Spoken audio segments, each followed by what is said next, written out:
हमारा अर्थशास्त्र में सांख्यिकी का महत्व चल रहा था। पार्ट 3 के अंतर्गत हमने अर्थशास्त्र में सांख्यिकी के 6 बिंदुओं को स्पष्ट किया था, जिसके अंतर्गत हमने समझाया था कि अर्थशास्त्र में सांख्यिकी का इतना महत्व बढ़ता जा रहा है वर्तमान युग में, क्योंकि संख्याओं के बिना ना तो कारण, परिणाम, निष्कर्ष आदि का प्रयोग किया जा सकता है, या संख्याओं के बिना हम इकोनॉमी को नहीं समझ सकते। इसलिए अर्थशास्त्र में सांख्यिकी का बहुत महत्व है। जिस प्रकार हमने समझाया, जो हर एक बिंदु को आपको याद होगा कि हमने कहा था कि सांख्यिकी केवल परिमाणात्मक अभिव्यक्ति करती है और सांख्यिकी के अंदर कारण और परिणामों को के संबंध को भी व्यक्त करती है। साथ में अंतरक्षेत्रीय तथा अंतर समय की तुलना को भी सांख्यिकी के द्वारा ही व्यक्त किया जाता है। इसके अलावा भी सांख्यिकी का जो बहुत बड़ी भूमिका है, जो बहुत बड़ा महत्व जो है, वो है सांख्यिकी का आर्थिक भविष्यवाणी करना। सांख्यिकी आर्थिक भविष्यवाणी के द्वारा ही, यानी पूर्वानुमानों के द्वारा ही हम आर्थिक समस्याओं को समझाते हुए या पूर्वानुमान रिपोर्ट्स के आधार पर आंकड़ों के जो एकत्रित करते हैं, उसके आधार पर हम आर्थिक भविष्यवाणी को की भी व्याख्या कर देते हैं, जिसके माध्यम से सांख्यिकी के माध्यम से। तो इसीलिए अर्थशास्त्र में सांख्यिकी का महत्व बहुत ही बढ़ता जा रहा है। आज इसका आखिरी पॉइंट जो बिंदु है वो लेकर के आए हैं, जो 7th पॉइंट है, जिसको हम अपने इस वीडियो में कंप्लीट करेंगे। लिखेंगे 7th पॉइंट को आर्थिक संतुलन।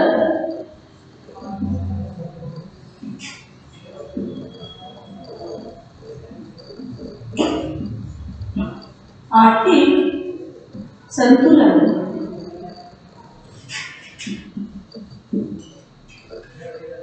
जिसे बोलते हैं हम इकोनॉमिक इक्विलिब्रियम। वैसे बैलेंस भी बोलते हैं, लेकिन अर्थशास्त्र में संतुलन को इक्विलिब्रियम बोलते हैं, कि एक ऐसा पॉइंट जहां दो बिंदु आकर के मिलते हैं उसे हम इक्विलिब्रियम बोलते हैं, यानी कि इक्वल पॉइंट जिसको हम बोलते हैं। तो आर्थिक संतुलन यहाँ किसके द्वारा होता है? अर्थशास्त्र में आर्थिक संतुलन के द्वारा भी सांख्यिकी का महत्व बहुत ही बढ़ता जाता है। आर्थिक संतुलन से क्या अभिप्राय है, इसमें लिखिए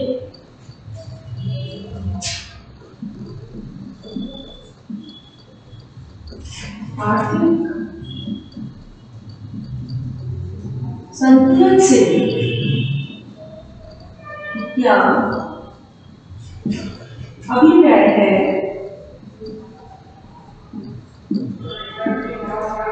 इसके अंतर्गत बच्चों हम लिखेंगे कि क्या उत्पादकों या क्या उपभोक्ताओं के लिए क्या है आर्थिक संतुलन, क्या है, इस चीज को समझेंगे। इसमें हम क्या उत्पादकों या उपभोक्ताओं के लिए या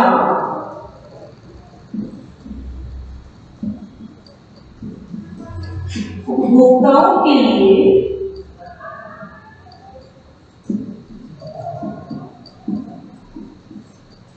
यानी कि दोनों का यूज हुआ है, उत्पादनकर्ता का और उपभोगकर्ता का। क्या उत्पादकों या उपभोक्ताओं के लिए स्थिर अवस्था है? स्थिर अवस्था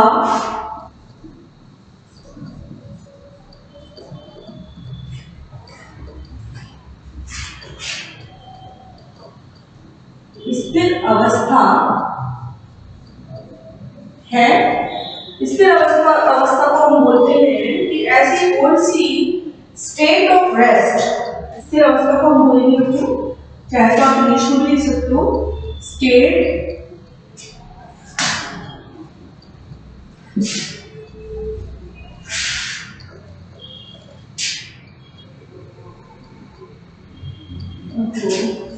स्टेट ऑफ रेस्ट।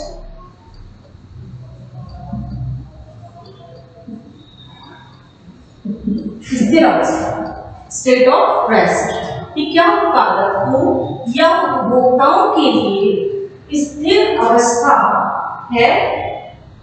इस स्थिति में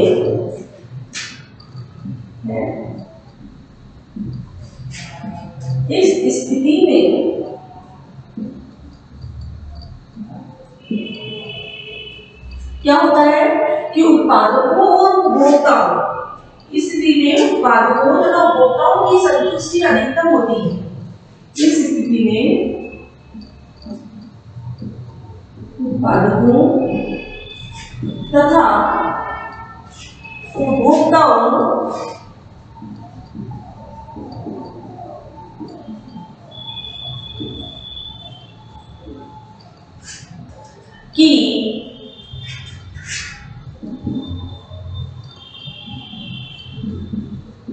संतुष्टि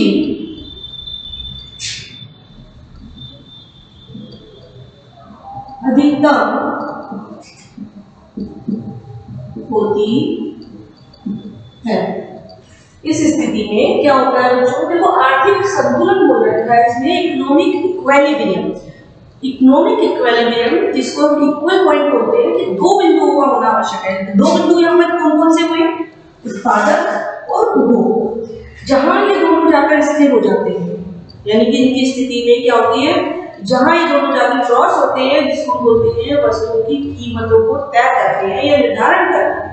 तो कौन से ऐसे बिंदुओं में जहां ये दोनों जाकर संतुष्ट हो जाते हैं या इनकी संतुष्टि अधिकतम हो जाती है, वहीं पे ये दोनों स्टेट ऑफ रेस्ट यानी स्थिर अवस्था में आ जाते हैं। तो इस स्थिति में उत्पादक और उपभोक्ताओं की संतुष्टि अधिकतम हो जाती है। कौन सी स्थिति में, आर्थिक संतुलन की स्थिति में। तो यहाँ तक नोट करिए आप। इसी के साथ देखेंगे अर्थशास्त्रियों ने सांख्यिकी विधियों का प्रयोग अर्थशास्त्रियों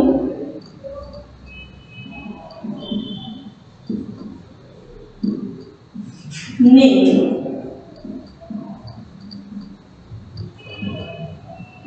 सांख्यिकी विधियों का प्रयोग अर्थशास्त्र में सांख्यिकी विधियों का प्रयोग करके आर्थिक सिद्धांतों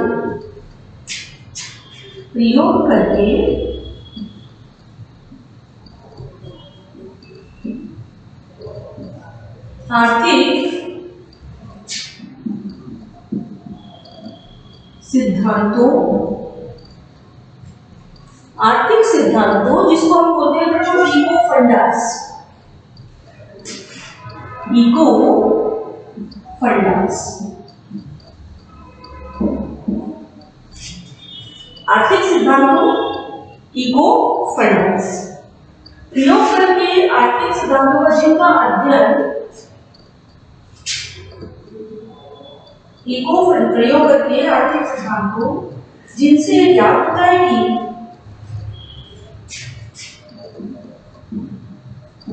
जिनसे यह ज्ञात होता है कि जिनसे यह ज्ञात होता है कि उत्पादकों के लाभ कैसे अधिकतम होते हैं, उत्पादकों के लाभ कैसे अधिकतम होते हैं।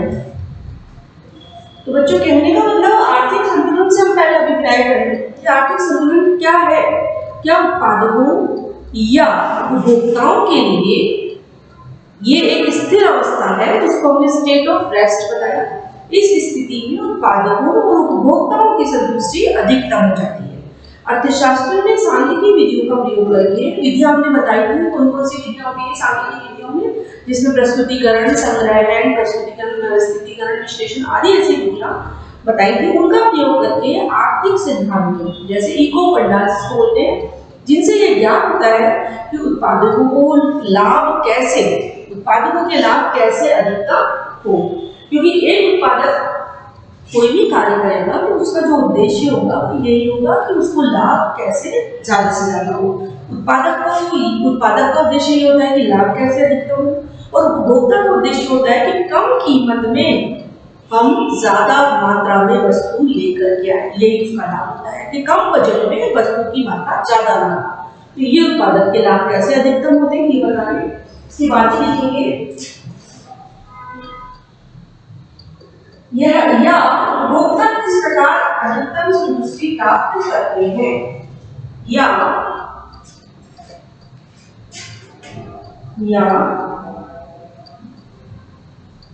उपभोक्ता किस प्रकार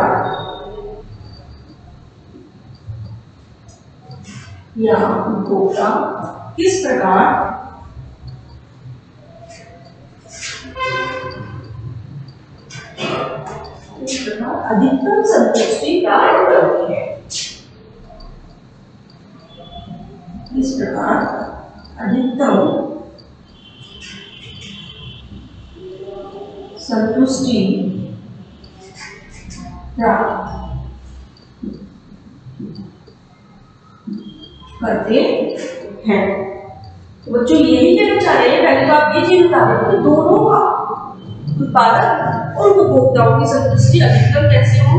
उत्पादक की संतुष्टि तो ये है कि उसका लाभ कैसे अधिक हो, और उपभोक्ता की संतुष्टि ये है कि उसे कम बजट में ज्यादा वस्तु की मात्रा कैसे प्राप्त हो। तो इन दोनों को ध्यान में रखते हुए पहले बता रहे हैं, इसे संक्षेप में समझाएंगे। संक्षेप में ये क्या है,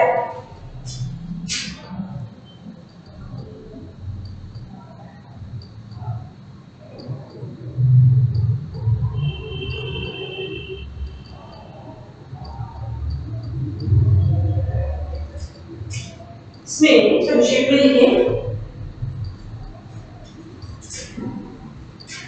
यहाँ तक नोट डाउन करें और फिर इसी को कंटिन्यू करेंगे बच्चों।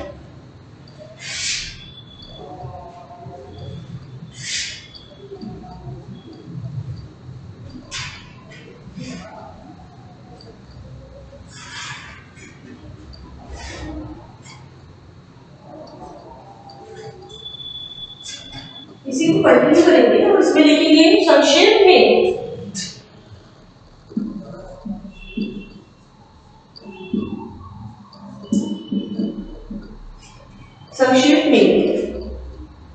सांख्यिकी का अर्थशास्त्र में इतना अधिक महत्व है कि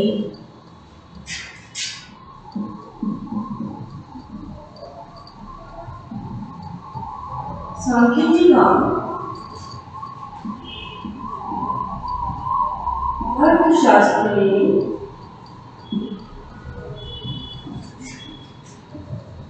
इतना अधिक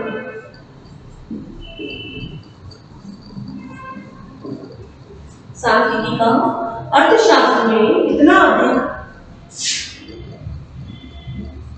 महत्व है कि क्या क्या महत्व है कि प्रसिद्ध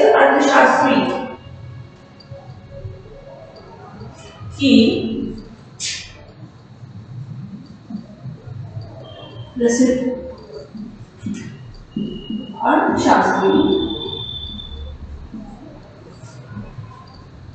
मार्शल, बहुत बड़ा योगदान है बच्चों इनका अर्थशास्त्र में, इनका बहुत बड़ा नाम है, इसलिए बुलाया कि प्रसिद्ध अर्थशास्त्री मार्शल को यह मानना पड़ा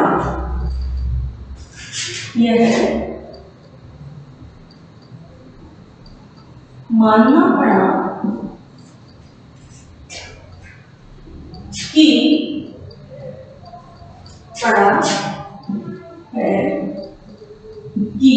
क्या मानना पड़ रहा है, शब्दों में उन्होंने कहा है कि आंकड़े में दृढ़ है, आंकड़े वे दृढ़ है, देखिए दृढ़ एक स्ट्रॉन्ग बोलते हैं, जिस तरह की पाइप होती है नल की, एक दृढ़ है जिनसे प्रत्येक अन्य अर्थशास्त्री की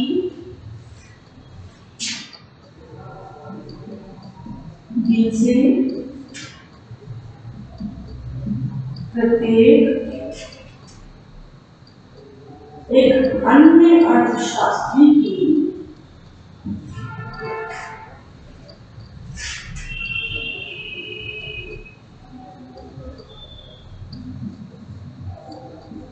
जिनसे प्रत्येक एक अन्य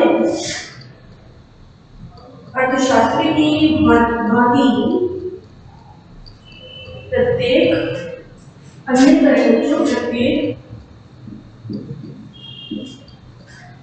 अर्थशास्त्री की भांति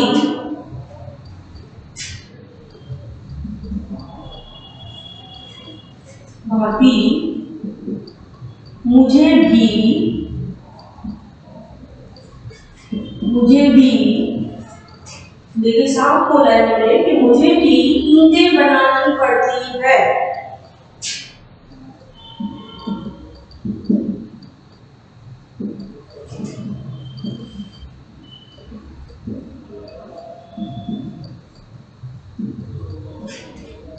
मुझे भी ईंटें बनानी पड़ती है।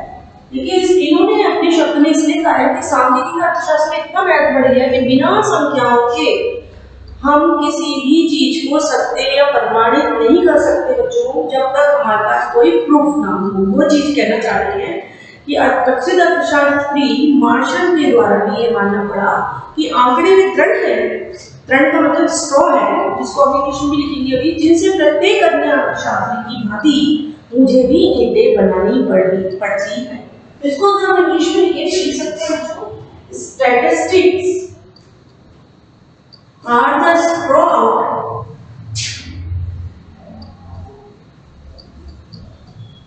statistics are the straw out of statistics are the straw out of which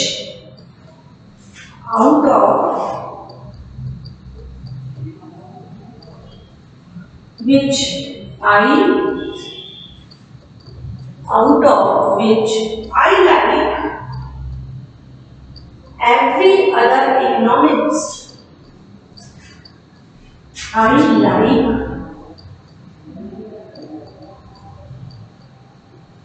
every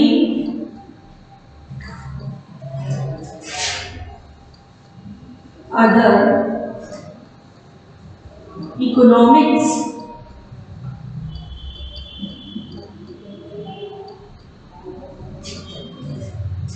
I like every other economics have to make the bricks.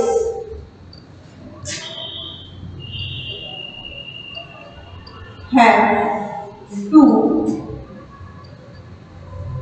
make the bricks. ये वर्ड्स इंग्लिश में कह रहे हैं जो एक ही बात है, उसको हमें ये जो ट्रेंड है, ट्रेंड का मतलब हम यहाँ पर आसानी से समझ सकते हैं कि यहाँ पे आंकड़े में ट्रेंड है। स्टैटिस्टिक्स आर द स्ट्रॉ, ठीक है, ट्रेंड है जिनसे प्रत्येक अन्य अर्थशास्त्री की भांति मुझे भी ईंटें बनानी पड़ रही है। जिनसे out of which, straw out of which, कि जिनसे हमको खींचना पड़ रहा है। स्ट्रॉ आउट है जिस तरीके से एक पाइप के जरिए हम नीचे की चीज को ऊपर खींचते हैं, उसी तरीके से सांख्यिकी का महत्व बढ़ते जाने के कारण प्रसिद्ध मार्शल अर्थशास्त्री ने यही माना है कि आंकड़े में ट्रेंड है, यानी कि statistics are the straw out of which I like every other economist have to make the bricks. कहने का मतलब मुझे भी ये बनानी पड़ रही है, क्योंकि सांख्यिकी का महत्व बढ़ता जा रहा है। बिना संख्याओं के आंकड़े बहुत ज्यादा इकट्ठे हो रहे हैं, हर चीज के आंकड़े प्रस्तुत करना जरूरी हो गया है।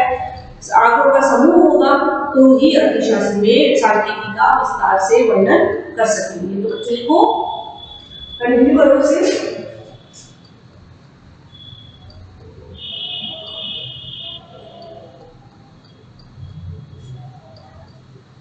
इस तरीके से बोला है कि सांख्यिकी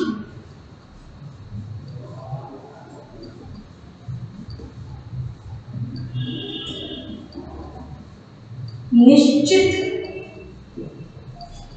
सांख्यिकी निश्चित रूप से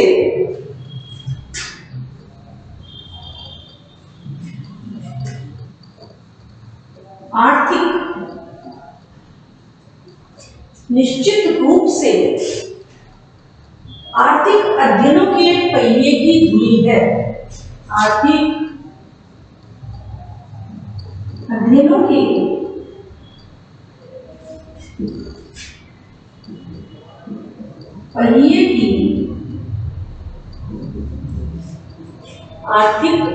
के पहिए की धुरी है।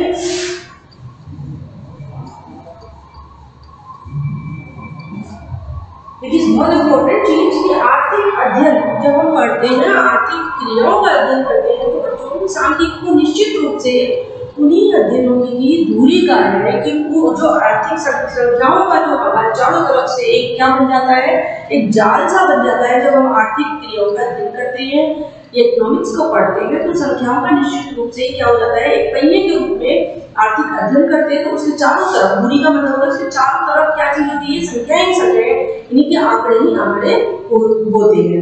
तो यही चीज बताना चाह रहे हैं कि सांख्यिकी निश्चित रूप से आर्थिक अध्ययनों के पहिए की धुरी है। इसके लिए समस्त पहिए के चक्कर को उचित रूप से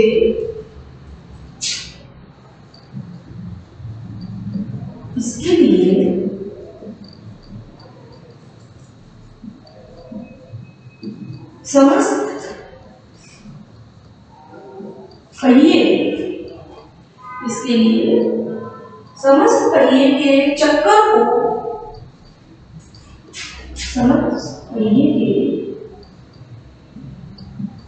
चक्कर को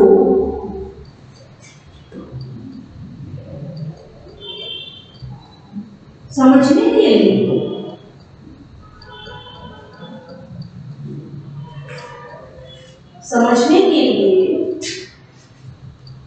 या बोल सकते हैं उचित रूप से समझने के लिए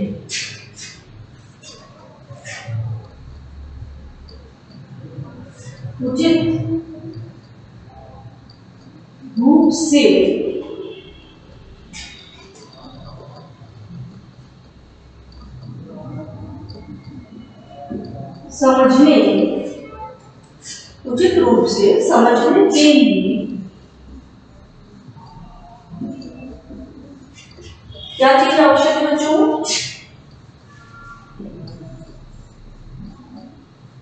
के लिए इसकी दूरी को समझना आवश्यक है। इसकी दूरी को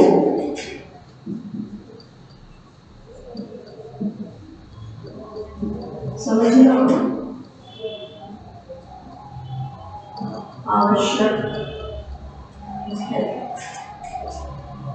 तो बच्चों, कहने का तात्पर्य कि सांख्यिकी का महत्व इतना बढ़ता जा रहा है कि प्रसिद्ध अर्थशास्त्री मार्शल को भी ये मानना पड़ा कि मुझे भी एक तरीके से दूसरे अर्थशास्त्रियों की तरह मुझे भी नीति बनानी पड़ी। क्यों बनानी पड़ती है? क्योंकि बेस चाहिए। संख्याओं के बिना हम इकोनॉमी को नहीं पढ़ पाएंगे, इकोनॉमी यानी अर्थव्यवस्था को नहीं पढ़ पाएंगे। इसलिए उन्होंने यह कहा है कि आंकड़े में तर्क है जिनसे प्रत्येक अन्य अर्थशास्त्र की भांति मुझे भी इन्हें बनानी पड़ती है। Statistics are the straw out of which I like every other economist have to make the bricks. तो बच्चों, सांख्यिकी निश्चित रूप से आर्थिक अध्ययनों के पहिए की धुरी है। पहिए की धुरी जिसको हम एक्सेस बोलते हैं, एक धुरी है। इसके लिए समस्त पहिए के चक्कर को उचित रूप से समझने के लिए इस दूरी को समझना आवश्यक है। तो बच्चों, आज का हमारा जो वीडियो है वो है अर्थशास्त्र में सांख्यिकी पार्ट 4। पार्ट 4 में हमने अर्थशास्त्र में सांख्यिकी महत्व को समझते हुए क्वेश्चन आ जाता है कि क्योंकि हमारे सब्जेक्ट से जुड़ा हुआ है, अर्थशास्त्र सांख्यिकी दोनों सब्जेक्ट से जुड़े हैं और सांख्यिकी का रोल जो पूछा है वो अर्थशास्त्र में है। अब महत्व से ना आकर के बोल सकते हैं कि अर्थशास्त्र में सांख्यिकी की उपयोगिता बताइए, तो भी आप यही लिखेंगे। अगर प्रश्न में पूछे कि अर्थशास्त्र में सांख्यिकी के आवश्यकता को बताएंगे तो भी आप ये लिखेंगे। अगर प्रश्न पूछे कि अर्थशास्त्र में सांख्यिकी की भूमिका को स्पष्ट कीजिए तो भी क्वेश्चन यही रहेगा। कहने का मतलब है कि हम अपने टॉपिक को इस तरीके से समझें बच्चों, जिससे हमारा क्वेश्चन हमें जल्दी से समझ में आए। सांख्यिकी का महत्व का होता है, उपयोगिता, आवश्यकता, भूमिका। कि सांख्यिकी का क्या रोल है इस चीज में, हमारे अर्थशास्त्र में। तो हमारे आज के वीडियो में हमने अपने 7 पॉइंट अर्थशास्त्र में सांख्यिकी के महत्व को समझा बच्चों। सातों पॉइंट में या सातों बिंदुओं में हमने एक चीज समझी कि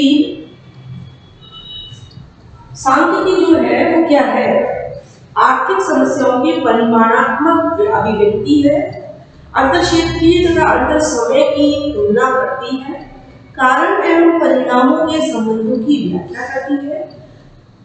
चौथी बात हम ये कहेंगे कि साथ ही में आर्थिक सिद्धांत या आर्थिक मॉडल का निर्माण करने में भी सांख्यिकी का बहुत महत्व है। भविष्यवाणी या आर्थिक भविष्यवाणी करने में भी सांख्यिकी का बहुत बड़ा रोल है बच्चों। और आर्थिक नीतियों का निर्माण भी सांख्यिकी के माध्यम से ही किया जाता है। आर्थिक नीतियों का निर्माण से मतलब है कि अगर हम आर्थिक नीतियों का निर्माण करते हैं तो उनके संबंध में निर्णय जो है वित्त मंत्री द्वारा निर्णय जो लिए जाते हैं वो भी सांख्यिकी द्वारा या सांख्यिकी के महत्व को, सांख्यिकी के आधार पर ही निर्णय लिए जाते हैं। इसी तरह से हम कह सकते हैं कि जो बैलेंस होता है उपभोक्ता और उत्पादकों के बीच में, वो संतुलन भी सांख्यिकी के माध्यम से ही संभव है। बच्चों, अर्थशास्त्र में सांख्यिकी का महत्व बहुत इंपॉर्टेंट टॉपिक आज के हमारे इस वीडियो में समाप्त हो रहा है। हम अगले वीडियो में आपको सांख्यिकी के बारे में कुछ प्रमुख बातें भी बताएंगे, जिसमें सांख्यिकी को विश्वसनीय भी बताया है और अविश्वसनीय भी बताया है। उनके कारणों को हम बताएंगे बच्चों कि सांख्यिकी कैसे अविश्वसनीय है या कैसे विश्वसनीय है, इनको कैसे मान लिया जाता है कि विश्वसनीय है और या क्या विश्वसनीय, उसके कुछ कारण हैं, उनकी कुछ बिंदु हैं, उनके आधार पर हम सांख्यिकी को विश्वसनीयता का कारण और विश्वसनीयता का कारण बताते हुए आपको अगला वीडियो बना देंगे। तो अर्थशास्त्र में सांख्यिकी का महत्व हमारा टॉपिक खत्म हो गया, लेकिन लास्ट में हम अविश्वसनीयता का कारण क्योंकि कुछ अर्थशास्त्री इसको झूठ मानते हैं, इसके तथ्यों को गलत मानते हैं कि बड़ी बार सांख्यिकी की जो महत्व या भूमिका है या आधार है वो गलत आ रहा है। गलत आने के बाद इस तरीके से हम कह सकते हैं कि किसी बच्चे के अंक प्रोग्रेस रिपोर्ट में गलत चल रहे तो उसका रिजल्ट उससे प्रभावित होता है, यानी कि परिणाम प्रभावित होता है। ये बहुत इंपॉर्टेंट चीज है कि अगर हमने किसी चीज की रिपोर्ट तैयार करनी बच्चों और उसके आधार पर सारी चीजें गलत होती गई है तो इसका मतलब हमारा जो कार्य इतना किया हुआ है वो सारा बेकार है। तो कहने का मतलब कि सांख्यिकी को कब हम विश्वास से माने कि विश्वसनीय करते हैं या हम कब कह सकते हैं कि सांख्यिकी विश्वसनीय तथ्य नहीं है, अविश्वसनीय है। तो उसके कुछ पॉइंट्स हैं या कुछ ऐसे तथ्य हैं जिनके आधार पर हम सांख्यिकी को और अच्छी तरह से समझ लेंगे और इसके महत्व को भी समझ लेंगे। तो हमारा वीडियो आज का यहीं समाप्त हो रहा है बच्चों, तब तक के लिए ओके।